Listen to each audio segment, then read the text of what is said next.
இறைவன்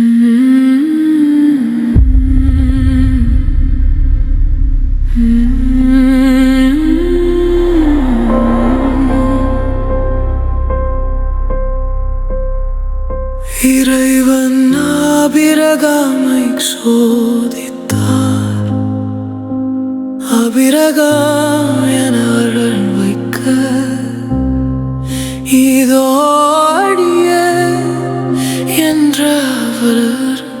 உன் மகனை நீ அன்பு செய்யும் உன் ஒரே மகனை ஈசாக்கை அழைத்துக் கொண்டு மோரியா நாட்டுக்கு செல்.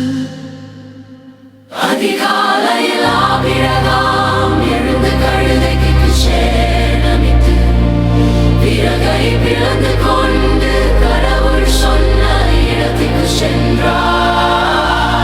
மூன்றாம் நாள் ஆபிரகாம் நிமிர்ந்து பார்த்து தொலைவில் இடத்தை கண்டார். விறகை தன் மகன் ஈசாக்கின் மேல் வைத்தார்.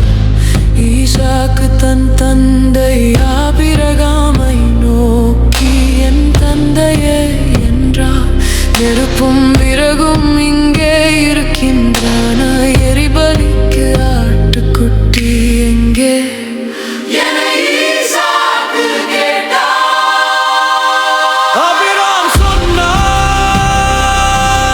என் மகனே, எரிபலிக்கு ஆட்டுக்குட்டியை தேவனே பார்த்துக் கொள்வார்.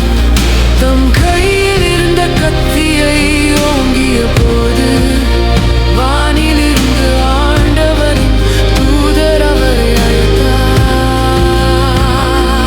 ஆபிரகாமே, சிறுவன் மேல் கை வைக்காதே, உன் ஒரே மகனையும் எனக்கு தர நீ தயங்கவில்லை.